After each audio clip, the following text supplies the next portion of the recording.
सत साहिब। ये देखो मेरे पास में यथार्थ गीता है। यथार्थ का मतलब होता है शुद्ध शुद्ध ज्ञान, जिसमें कोई मिलावट नहीं हो। सोना होता है तो सोना शुद्ध होता है तो उसमें ज़्यादा चमक नहीं होती है। चमक किस में होती है? मिलावट। जिसमें उस सुहागा मिलाया जाता है तो वो सोना चमकने लग जाता है, लेकिन इसमें किसी चीज़ की कोई मिलावट नहीं है। मिलावट नहीं होती है तो उसमें चमक नहीं होती है।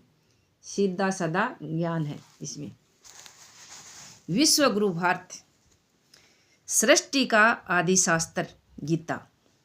भगवान श्री कृष्ण ने कहा, इस अविनाशी योग को मैंने आरंभ में सूर्य से कहा, सूर्य ने इसे स्वयं आदि मनु से कहा। अर्थात गीता ही आदि धर्मशास्त्र है, जिसके अनुसार एक परमात्मा ही सत्य है, परम तत्व है। वह कण कण में व्यापक है। योग साधना के द्वारा वह परमात्मा दर्शन, स्पर्श और प्रवेश के लिए सुलभ है। भगवान द्वारा उपदिष्ट वह आदि ज्ञान वैदिक ऋषियों से लेकर अधाविक अक्षुण रूप से प्रवाहित है। वैदिक ऋषि ने कहा, कण कण में व्यापक ब्रह्मा ही सत्य है। उसे विदित करने के अतिरिक्त मुक्ति का कोई अन्य उपाय नहीं है। भगवान श्री राम ने कहा, भगवान श्री राम ने क्या कहा? एक परमात्मा के भजन के बिना जो कल्याण चाहता है वह मूढ़ है। भगवान का भजन किए बिना जो कल्याण चाहता है वो मूढ़ बुद्धि है। भजन के बिना कोई कल्याण नहीं होगा। योगेश्वर श्री कृष्ण ने कहा, परमात्मा ही सत्य है। चिंतन की मूर्ति में उस सनातन ब्रह्मा की प्राप्ति संभव है। देवी देवताओं की पूजा मूढ़ बुद्धि की देन है। श्री कृष्ण जी ने कहा कि परमात्मा ही सत्य है, अपनी आत्मा ही सत्य है।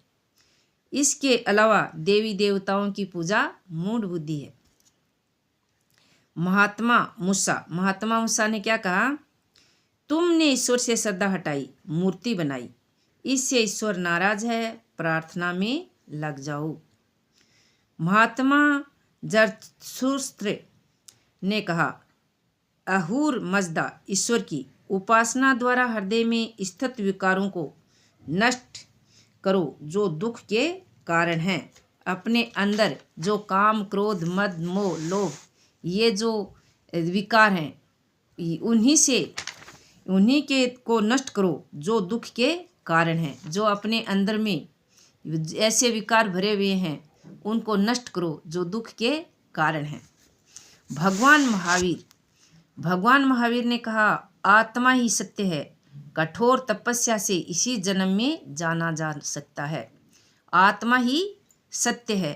कठोर तपस्या से अभ्यास के द्वारा उसे इसी जन्म में जाना जाता है। गौतम बुद्ध ने क्या कहा? मैंने उस अविनाशी पद को प्राप्त किया है जिसे पूर्व महर्षियों ने प्राप्त किया था। यही मोक्ष है। मैंने उस भगवान को जाना है, वैसे ही पूर्व महर्षियों ने भी भगवान को जाना था। ये किसने कहा है? गौतम बुद्ध ने। मसीह ईसा ने क्या कहा? ईश्वर प्रार्थना से प्राप्त होता है।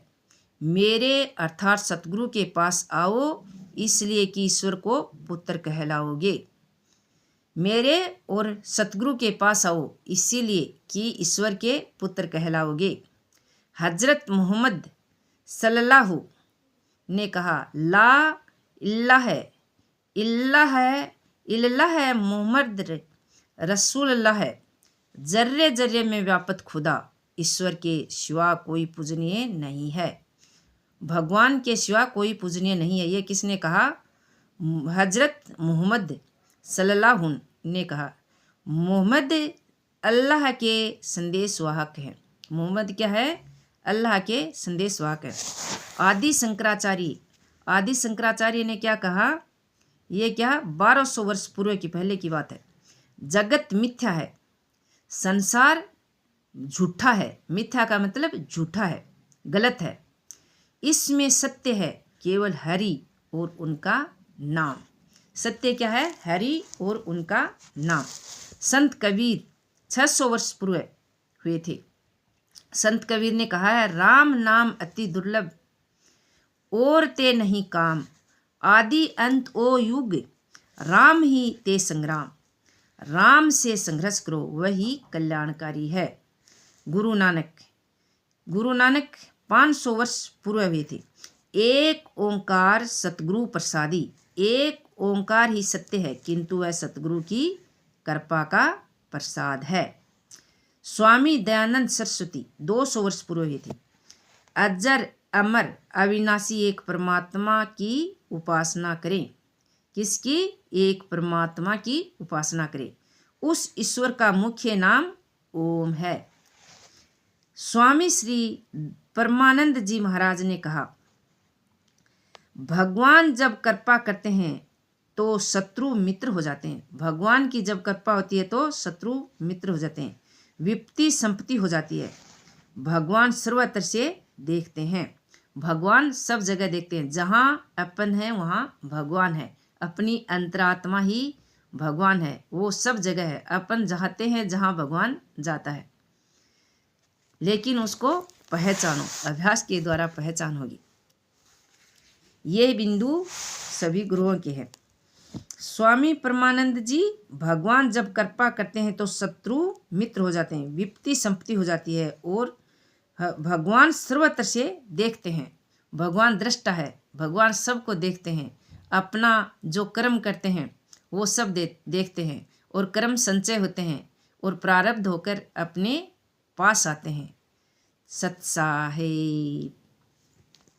अब आज कल मैं एक संशय विषाद योग गीता का प्रथम अध्याय है, वो पढ़कर सुनाऊंगी। सत्साहेब।